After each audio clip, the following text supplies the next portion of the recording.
What's up, y'all? That is a tune called The Humours of Ballyloughlin. It's one of my favorites, and I think I did a video on it like a long time ago. Somebody just recently requested it, and I thought it'd be worth it to take another run at it because it has been so long. It's a 4-part tune, and because of that, we're going to break this lesson, this video, up into 2 parts, because otherwise it'd just get really long, and I want to go on a deep dive on some of the ornaments and variations and stuff that you can do with each part. So we're just going to be tackling the first 2 parts, the A part and the B part today, and then we'll hit the C and the D part next week. Let's start with the basic melody, the A part first, then we'll go back and work in some of the ornaments and all that good stuff. So here we go, basic melody first of all.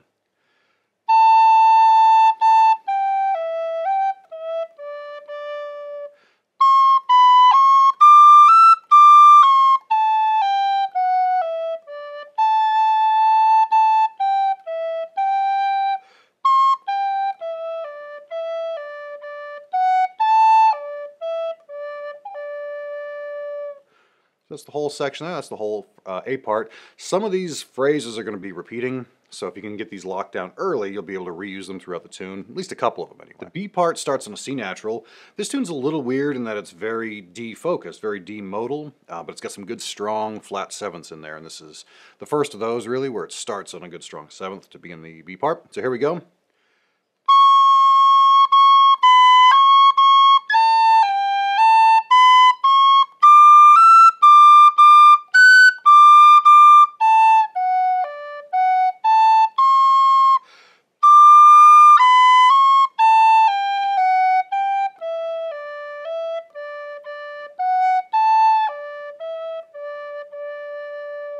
So there again, the ending of that phrase really is the same as the ending of the A part, which is nice. You can kind of copy and paste, hopefully anyway. So that's the first half of the tune. Let's talk about some ornaments that we can do with this, kind of get you started, maybe get the brain rolling a little bit on some options for the C and the D part when we get to that next week. So from the beginning,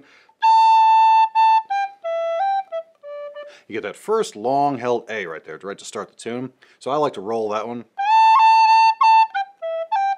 And then I'll even throw in an extra grace note. It's really 4 A's in a row. And then as I hit that other, that'd be the 4th beat of the bar. And then the G as well. Just a quick cut on that. Now you get into the point where you can start really having some fun with this tune. One of the things that makes this tune so cool is that there's a lot of low and high Ds that you can crayon on. So it's a great opportunity to practice those if you're wanting a tune to work on crayons. Here's the first opportunity for that. So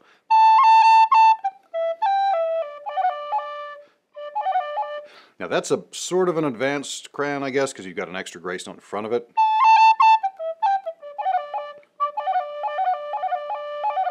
And then one to finish as well. You don't have to do all of those grace notes if you don't want to. You could keep this real simple. Just do a simple cut on the basic melody that we talked about in the beginning, but it is an opportunity for a crayon, and that's kind of what separates this tune, I think, and makes it cool. After that part, you go up to the C natural,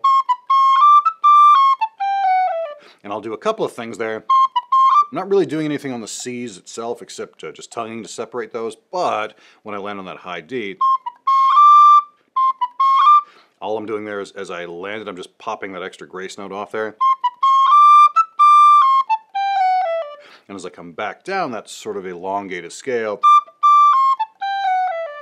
The only thing I'm hitting there is just a double tap in the F sharp. One of my favorite sneaky ornaments, subtle ornaments to throw in there.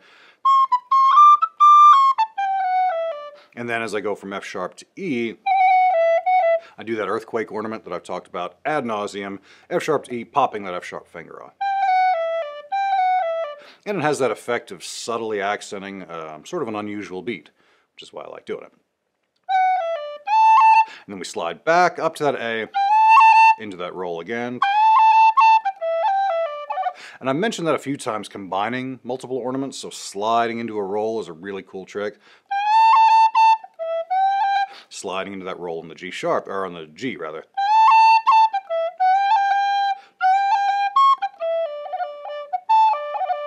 Couple of crayons back to back to finish that phrase.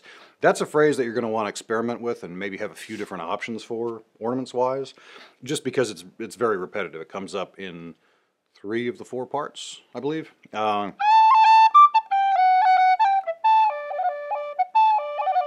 So getting those good crayons there is one to work on and really lock down, if you want to use crayons at all. But that's a good spot to get them in there and get good practice on getting them nice and clean. So that's the A part. B part, because it jumps up to that C natural, there's not really a whole lot I'm doing. I'm really just tonguing those.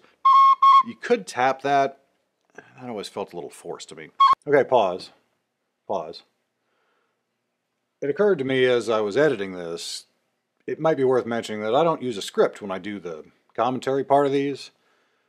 Just kind of winging it, you know. Sometimes maybe I should. It doesn't always work out. All right, let's get back to it. I'll cut that note, that grace note, getting back up the scale. And then as I land on that high D, I'll do that extra popping grace note, as I kind of demonstrated on the A part. And as I come back to the D each time, I'm doing a sort of a half crayon.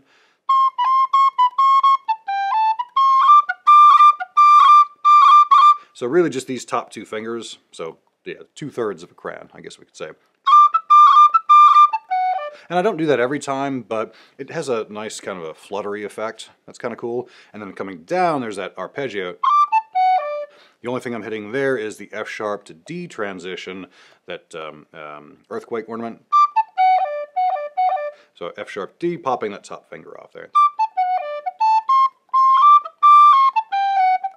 Nothing different there, really. It's sort of a repeat, except same popping noise on that top D.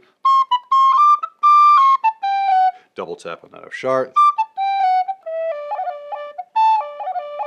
Good opportunity for those crayons again. So you see how that phrase keeps coming back. Good to get that one really locked down. Hopefully this helps. We will break down the second half of this tune next week. Stay tuned, and I will see you guys then. Cheers.